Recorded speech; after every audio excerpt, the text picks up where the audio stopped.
امام غزالی رحمہ اللہ ارشاد فرماتے ہیں عبادت کی 10 قسمیں ہیں. حضرت فرماتے ہیں عبادت کی 10 قسمیں ہیں. میں ذرا ان کا نام لیتا ہوں, آپ حضرات ذرا ضبط کرنے کی کوشش فرمائیں.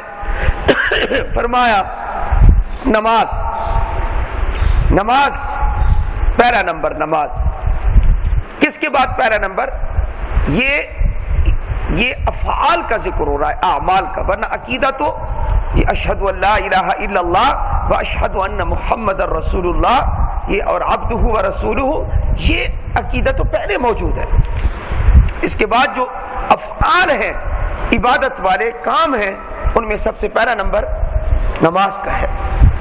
فرمایا نماز ہے, زکوٰۃ ہے, روزہ ہے, حج ہے, قرآن کریم کی تلاوت ہے, یہ عبادت ہے, عبادات میں شامل ہے. اور فرمایا اٹھتے بیٹھتے چلتے پھرتے ہر وقت اللہ کو یاد کرنا, یہ بھی اللہ کی کیا ہے؟ عبادت ہے. حضرت امام غزالی رحمہ اللہ نے فرمایا, ابھی چل رہی ہیں 10 قسمیں حضرت ذکر کر رہے ہیں, تو فرمایا یہ بھی مستقل عبادت ہے. کیا؟ حلال روزی کے لیے کوشش کرنا. حلال روزی کے لیے کوشش کرنا یہ بھی مستقل عبادت ہے. آپ نے ہمارے نوٹوں پر نہیں لکھا ہوا دیکھا, یعنی رزق حلال عین عبادت ہے. لیکن کیا کریں, یہی نوٹ عین عبادت ہیں, کبھی سود میں کبھی رشوت میں چلے جاتے ہیں.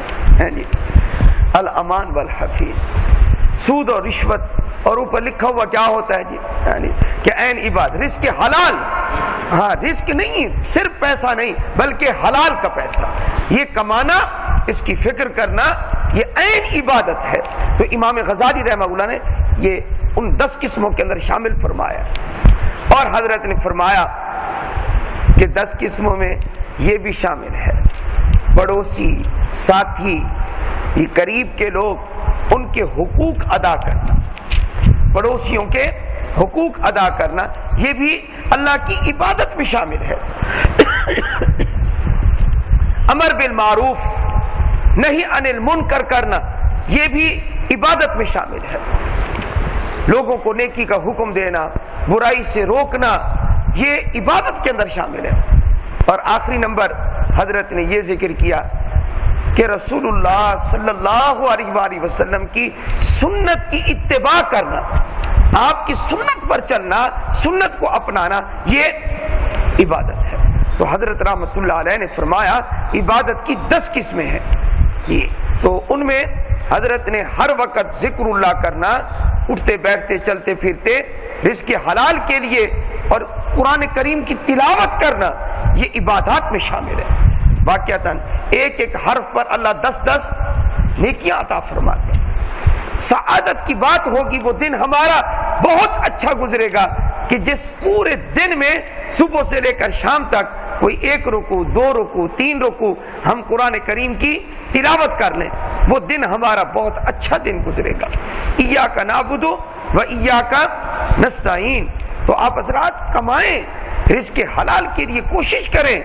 شریعت آپ کو بالکل نہیں روکتی, بلکہ اس کو تو درجہ دیا ہے کہ یہ بھی عبادت ہے, یہ عبادت میں شامل ہے. کس نے کہا ہے کہ رزق حلال نہ کماؤ, بلکہ کماؤ, اپنا پیٹ, اپنے بچوں کا پیٹ پالو. یہ اللہ پاک نے اس پر اجر رکھا ہے. اور سب سے بہترین نفقہ اور خرچہ وہی ہے پہلے نمبر پر جو آدمی اپنے بچوں پہ کرتا ہے, پھر اس کے بعد دوسروں کی مدد کرتا ہے, دوسروں کے لیے آدمی انفاق کرتا ہے, خرچ کرتا ہے. تو یہ تو عین عبادت ہے, شریعت میں مطلوب ہے یہ چیز. امام غزالی نے صراحتاً لکھا ہے رزق حلال کی طلب, کوشش, یہ عبادت میں شامل ہے. اللہ تعالی ہم سب کو سورہ فاتحہ کے مضامین سمجھنے اور اس پر عمل کرنے کی توفیق عطا فرمائے.